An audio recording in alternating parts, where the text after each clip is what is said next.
Hello everyone. In today's session, we have a new guest, which is Ruslan, and we are going to talk about the future of the market, problems and challenges, because there is a lot of noise in this market, and we are curious about his opinion on the future of the market as well. Hi Ruslan, how are you? All good? Excellent. Thank you so much, Vlad, for inviting me to this show. I really appreciate it. Looking forward answering your questions and helping the audience to educate with anything I can share with. Amazing, amazing, Ruslan. Thank you so much for this opportunity and being here in our episode. Ruslan, can you give us a quick introduction about you, who you are, and what you guys are doing, what you guys are selling? Absolutely. My name is Ruslan Desyatnikov, founder and CEO of QA Mentor. QA Mentor is a global quality assurance software testing company. We've been around for 15 years, serving over 470 clients around the world globally from 28 different countries. We're all about quality assurance and software testing various of different angles of various of different applications, mobile applications, web applications, client server applications in multiple different industries, trying to bake the quality from the beginning and assure that the customers who will receive those products, applications, will enjoy them, will use them without any issues, without any problems. That's primarily what we do and what we concentrate on. We're all about quality. Awesome, awesome, Ruslan. And who are you targeting at the moment? Do you target the US market, European? Do you have any industry in mind that should actually listen to this? Absolutely. Pretty much we are targeting everybody who needs help on the quality side. We're a global organization. We have clients in 28 different countries around the world. We're serving over 15 different industries, from financial industries to e-commerce, healthcare, banking, mobile and wireless, and many, many others. So pretty much anybody who building products, applications, solutions, and needs QA, we are ready to help, and we are ready to achieve good results on the products quality side and make those products successful by bringing them to the market and let users leverage them and utilize them on a daily basis.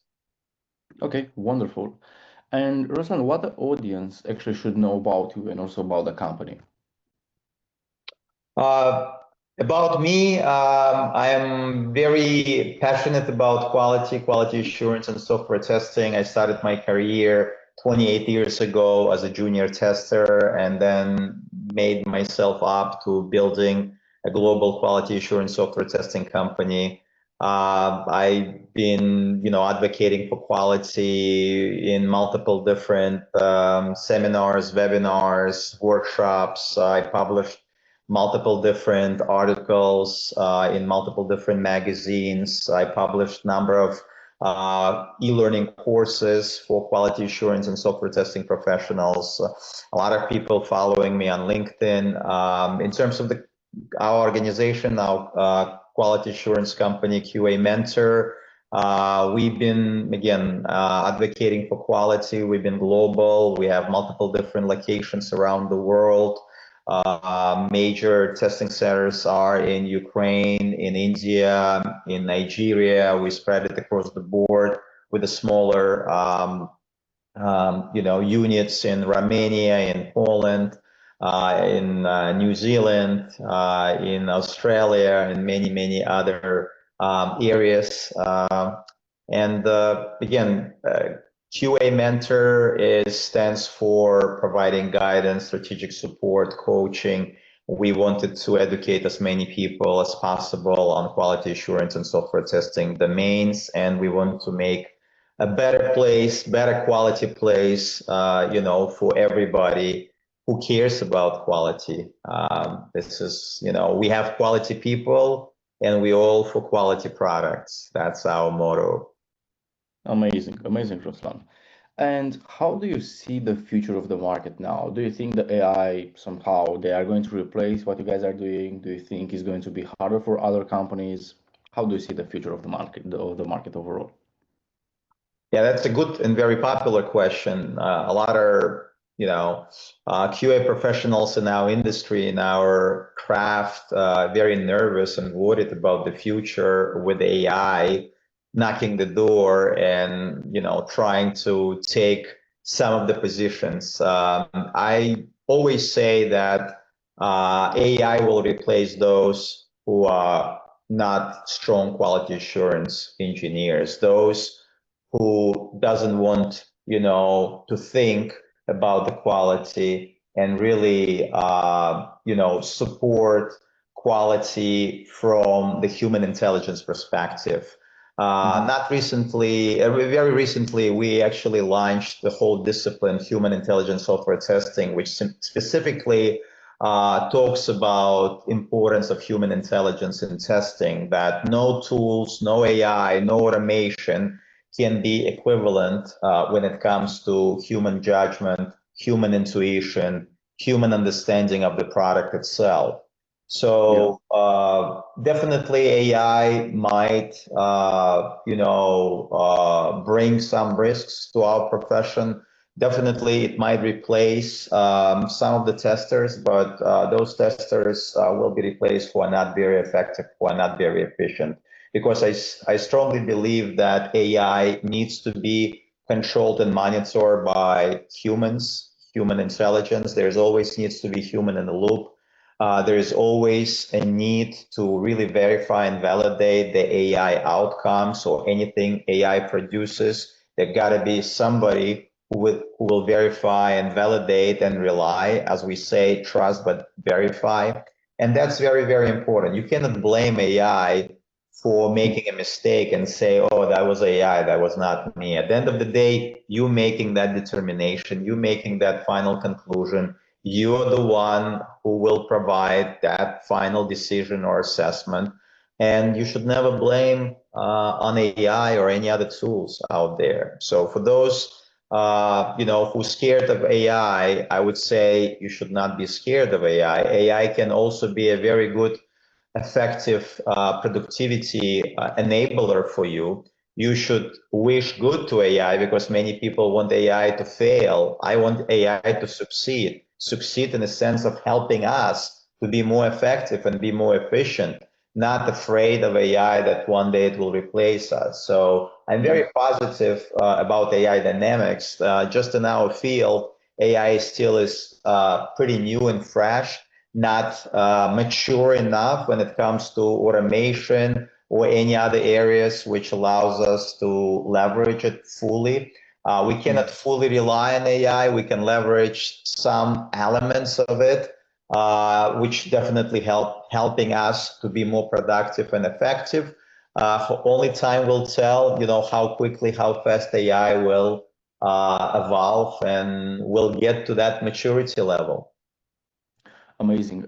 That's awesome because I think the reason we are asking this question is, especially with the replacement, I actually got a lot of phone calls from AI on daily basis. All of them are calling me, for example, like 10 calls a day. Hello, we are this, come to an event or something. And I don't answer to those, to be honest, because I think AI is great, but somehow we are lacking of the interaction with the human, like that relationship that you have with a person. I think it's actually the most important in the difference between the AI and what we actually want as a human base. But I think we don't adapt on these things. It's like electrical cars. Like years ago when we haven't had these actually mechanisms, let's say with the electric cars, we were like, who is going to drive it? Now you can see Tesla and other car companies as well in the street, and I think it's all just a matter of the time and how we can adapt on these things. But in the beginning can be harder. We can't accept in the beginning, but after that we can be comfortable with it. Absolutely. And you mentioned something very important, that human element in everything what we do, right? That interaction, it's extremely important. I'll give you an example. So we also have a specialized service, staffing and recruitment services for IT. We identifying qualified candidates for our customers and clients and help them to hire them.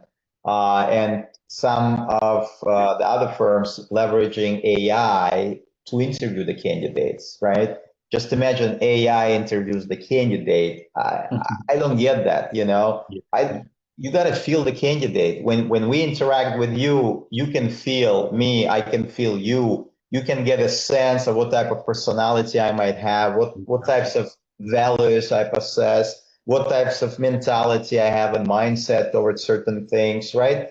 Yeah, AI doesn't yes, understand that yet. Maybe later on it might, but not at this point of time. So letting AI decides on the hiring decision, in my opinion, it's not the right thing to do. AI might maybe scan initially just to understand whether the person can communicate well and figure out those areas and those elements, but really truly assess personality, assess the cultural aspects of the potential employee, understand the human side of it, understand how honest and truthful the person is yeah, without really getting a feel of it, it could be a big mistake and not the right. yes.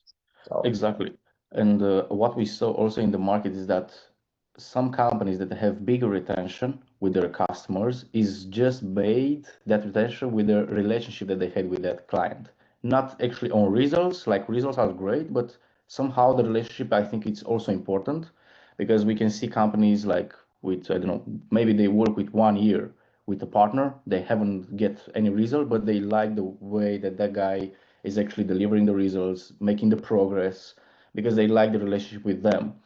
Instead of the AI, you can just take a look at just the KPIs, just numbers, just solutions, not also the relationship that you have with the guy, if they understand your need.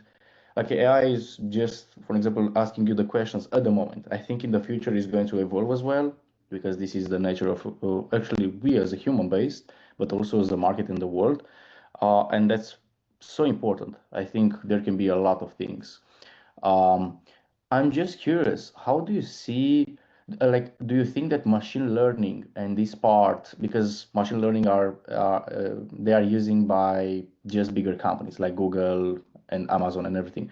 Do you think it's going to be much simpler for companies like, I don't know, less than 1,000 employees to have access to machine learning without big budget? Again, machine learning, it's sort of becomes ultimate driving force when it comes to AI. I mean, it sort of Yeah, sits within the AI itself. And now many organizations, allocating budgets, whether it's a small organizations or big organizations, everybody is allocating budget towards purchasing tools and solutions around the AI. So whether yeah, it's a big organization or small organization, unfortunately, the driving force there is to implement AI, or people might think that if you don't have it, then you sort of falling behind, right? You're yes, not exactly. keeping up to the speed. And that's why some people, even who do not really believe in AI yet, because it's still sort of new and fresh and not mature enough, if you're not showing something that you have AI in your product, it means your product is already out of date, right? Outdated. Yeah, So that's the wrong mentality, right? So everybody nowadays, again, wanted to say, well, we're implementing things with machine learning and AI, and we integrating this and building within our platforms and products as the capabilities. This is more, I would say, sales gimmick to attract customers and clients, But at the same time, there's definitely some features which can really provide you those very good capabilities. But it's not just if you have AI, it means your product is great. It's exactly. really not about AI. It's really more about, value you bring to the users, to the customers through your product. It's really whether your product solving customers' issues and problems and bringing those solutions in place, right? Whether it's AI or something else, if it doesn't bring, benefits, is just a buzzword out there, and it just sales gimmick, which unfortunately confusing customers more than bringing the value to it. So, that's really what I think. Amazing. So these can also turn people off on this. Absolutely, absolutely. Amazing. Amazing. AI needs to be fair. If it's really now mature and really can solve the problems, it's great. But if it's Yeah. not there yet, then we need to be fair and say, well, it's not ready yet. It's maybe 50% ready or maybe 30% ready. And let the people decide if they want to leverage this 30% only and the rest continue to do the same as what they're doing. It still speed them up, but they cannot claim and say that, oh, I'm fully relying on AI and it's great and everything is, perfect and everything is bright and sunny, right? I like to be fair. I like to be honest. I like to show whether things working or partially working or not working at all.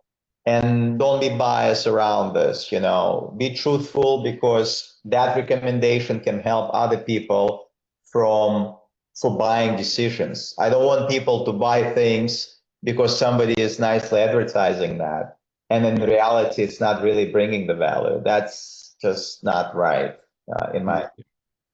Awesome. And Ruslan, how do you see the goals of the organization and your goals as well for the next 6 months, 12 months, 36 months, like short, medium, and long term? That's a really great question because I tend to operate based on goals. I tend to operate based on key performance indicators and metrics. This is how I measure performance. And every year we start working on goals for the next year in the month of November. And we have all the time trying to come up with very aggressive and optimistic, but also realistic goals as well, right? So you're absolutely correct. Every CEO or every entrepreneur should have short-term goals, medium-term goals, and long-term goals, and we have the same thing as well. So our short-term goals is to be able to get to our feedback because in the last 3 years, unfortunately, our QA industry get a pretty big hit because of this over obsession on the automation where people are relying only on automation or AI. And unfortunately, many people remove many of the testers or manual testers or human intelligence testers from the testing teams, simply thinking that the tools or AI solutions might replace the human judgment.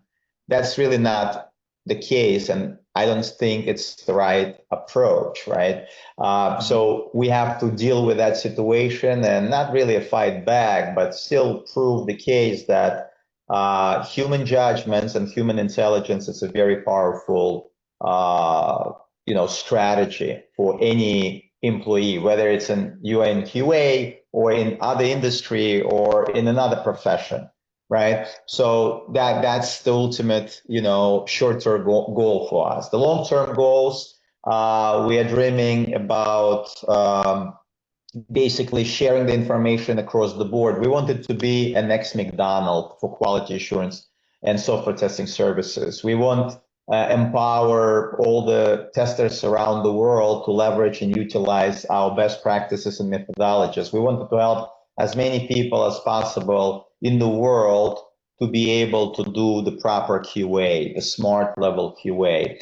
So the ultimate goal is to become that next McDonald's for quality assurance software testing services. And the mid range goals for us are to continue releasing more new services for our customers and clients. Markets are changing drastically now, especially when it goes towards AI more, but we wanted to come up with more interesting services, more economical services, to help organizations out there with limited budgets as well to still do QA, because without QA, we see big problems. We see lawsuits when it comes to confidentiality, when security testing is not taken seriously, when accessibility testing is not taken seriously. We see big lawsuits against the companies for not really care about disabled people. So all of this are super, super important. And,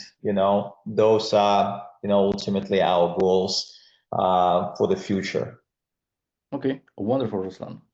And at the moment, running this big organization and having a lot of hats, let's say, to put in your head, what do you think are some, let's say, biggest challenges or bottlenecks in order to move things forward, in order to grow to the next level or moving things, as I mentioned, forward? This is, every business needs to, understand this question, and not only understand this question, but have a right strategy. So obviously, marketing, advertising, brand awareness, they're extremely, extremely important. Without the proper marketing and advertising, you're not going to achieve a lot of success out there. Yes, there is a word of mouth, there is recommendations from clients to clients, but you still need to be visible out there. And the visibility comes from these types of discussions, which we're having right now. That's exactly where those visibilities can come in, not about bragging about our accomplishments and achievements, but rather sharing the knowledge, sharing mistakes, sharing successes, sharing failures throughout the journey, and educating the audience, educating people who maybe one day will decide to start a company or become an entrepreneur.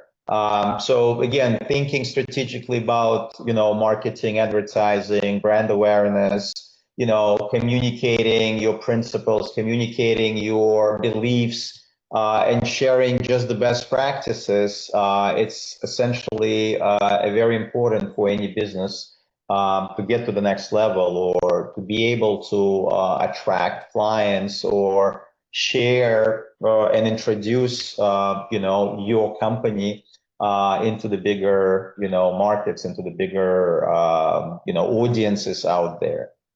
Amazing, amazing. Do you think that I actually had a few calls with other people doing like they were similar to you with the same range or something? Do you think at some point, when you are growing with the company, do you think it's more important enterprise value for the company or short-form profit? I never believe in short term profits. If you're going to concentrate on short term profits, you're not going to go far. I've been always thinking strategically for the future, not for tomorrow, but really for 2, 3 years from now, right? It's like a chess game. If you just will understand your next move of your opponent, that's not good enough. You have to see and think 3, 4, 5 moves ahead, and predict that. That's extremely, extremely important. So again, enterprise level and building that foundation for the future is extremely, extremely important. And, not everything is about the money as well, even though we're talking about the business and it looks like business needs to generate money, but money comes to those who are prepared, to those who deserve to achieve success, those who are honest and ethical in business, because those qualities are extremely, extremely important to business. Unfortunately, many businesses are not built on those qualities. And in some cases, some businesses still survive and succeed, even if they don't have those qualities. And I call it just pure luck. Because I strongly believe that most of the businesses will succeed if you are honest, if you're ethical, if you are really open in front of your client, where you're going to bring good news and bad news, where you're going to be honest on things and not sugarcoat anything. I mean, this is our sort of theme. This is our strategy. We like to be truthful. Very often being truthful cost me lost projects, but Yeah. I still don't regret for me to lose those projects, because I've been truthful and other people maybe made up stories or lies in order to win certain things. That's fine. That's their strategy. People are different. I still believe, business is built on ethics, business is built on true human values. And that's will help you to become successful. That's true. I think, especially in Romania, where I'm from, most of those businesses are just made through relationship, even if it's done with the government or not, with like doing like other people doing non, let's say, not actually legal businesses. But I think that for growing you as a human based and everything, like having a business can teach you a lot, like the way that you are putting on pressure sometimes. Maybe you have some situation where you don't even know what to do, where you can start, but you still do it because you can't stay with that problem. And I think this can force your mind and everything in order to move things forward, like brick by brick, not waiting for it or waiting for someone else to solve it. And I think that's so important. And having the right team as well. I think without a team, you can't do nothing because um, I think the team can um, move things forward, and especially on what I saw from bigger organizations, if they have senior guys in their team, those senior guys, they understand the problem before being actually that problem. Like anything else doesn't matter, and they just solve it without actually having the problem. And I think it's so important to actually who you hire to analyze anything. So there are a lot of things to do as a actually as a business in these days. So that's something tough as well in the market. Absolutely. I mean, you're absolutely correct. You mentioned something very important that, I mean, behind every successful business is people, right? They stand behind. Obviously, there is a leadership team with a strategy, but the execution part is done by people, by employees. And who you hire will set you for success. In my career, I learned this hard way because at the beginning, when I didn't have any investments I decided not to leverage any investments from anybody, only because I was afraid that if I'm not going to make it and, fail, I don't want people to lose money. So I said, well, if I fail, I lose my own money. And, I can only blame myself, but I don't want people to blame me for losing their money. That's why I was completely refusing any funds where a lot of investors actually wanted to invest. Still now, they wanted to invest, but I somehow, even though now we're a successful business, but I don't want those investments, I don't know if it's a good thing or not, but at the beginning it was very, very difficult because it slowed us down. I had limitations to hire very good people because they cost a lot and they were very expensive. And because of the budget challenges and limitations, I can only hire, more junior people. So you're absolutely correct. And one lessons learned is you have to surround yourself with people who should be smarter than yourself. You should never be afraid to hire people who are smarter than yourself because Yeah, you need those people there, right? Those people will challenge you. Those people will give you more advices. So, and that's how I've been doing this. I'm looking for smarter people than me, and I would love to hire those people, and I'm hiring those people as well. And that's the way to do it. amazing, amazing, Ruslan.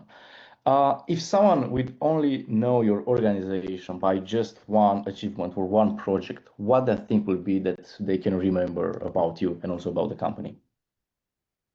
Uh, Anything which they might remember about us. Again, I think we're not just about the projects. We about humanity. In my Mhm. organization, and this is the way I sort of build this organization because I came from the corporate environments with a lot of politics in it. I said, when I will build my organization, there will be no politics. All the politicians will be out of the organizations playing somewhere else, but not in this organization. So the way you culturally build, this is what I want people to understand and recognize about us.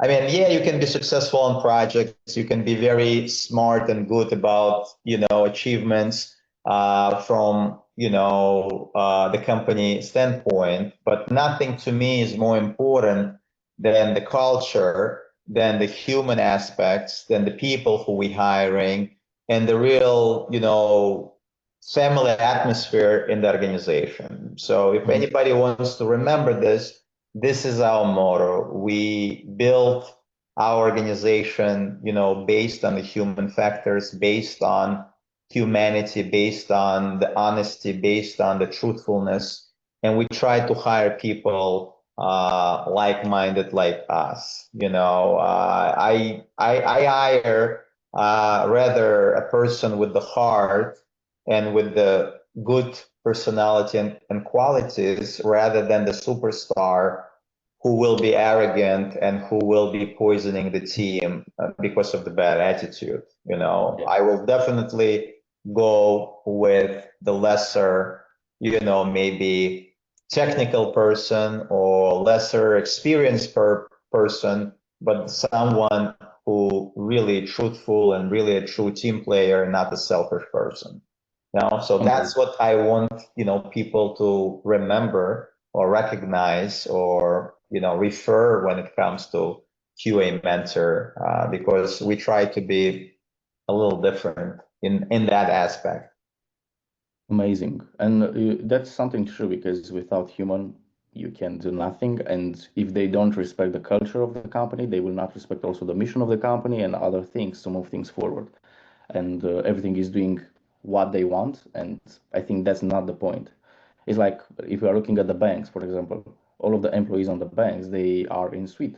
Like they have the suite and everything, not sports trainings or so they respect something. Um, Ruslan, what do you think was the hardest lesson that you actually learned along the journey in this space as a leader in the tech? Hardest lesson? Yeah. It's a good and tough question. I mean, I have multiple hard lessons. I'm just trying to figure out which one was the hardest and the most toughest one. I think the hardest lesson was that you should never be scared to follow your dreams. You should never be talked out of something which you believe in. So when I started QA Mentor, I left from a very good salary, a very high profiling job in a financial institution, managing a big number of employees and people, and I left all of this, trying to prove to myself that I can build myself a company and I can implement the culture, the one which I'm believing in and dreaming about. And, within the first, year when things were not going well, where we couldn't even break even, and I had to pay money and, from obviously my own pockets, and many employees helped me to not take salaries. And they said, Ruslan, you'll pay us when the money will be there. So just imagine our employees were willing to work for 3 to 4 months without the salaries. And I felt very, very bad about this fact that people were not making money because we didn't have money, right? I learned the lesson that you should never give up. You should still follow your dreams. You still need to fight for for something which you believing in, and nobody should really talk you out of this. Many people said, Ruslan, if it's not working, just come back and that's it. Look, you putting your family in shock, because you're not making money. You're making, all of this types of things, which I understand, and I really appreciate my family for standing with me and helping me out. Not to say, Ruslan, go back and start working and bring money, but go and fight, and there will be better days out there. Yeah. Amazing. That's wonderful. And where people can find more details about you, Ruslan? Do you have any websites or LinkedIn? Yeah, absolutely. I mean, we have QA Mentor, www.qamentor.com. That's the website. People can follow me on LinkedIn, Ruslan Desyatnikov, and connect with me there. I mean, we have the YouTube channel where we're also sharing our, experiences. That's pretty much it. Amazing, amazing, Ruslan. This was a wonderful podcast, and thank you so much. And for the audience and for those who are listening to this, check below in the description because you can find all the details and also the links to the social channels and also on the website. So book a call with them. Who knows, maybe they can help you, they can support you, providing some valuable insights. And yeah, thank you so much, Ruslan. Appreciate the effort and the time.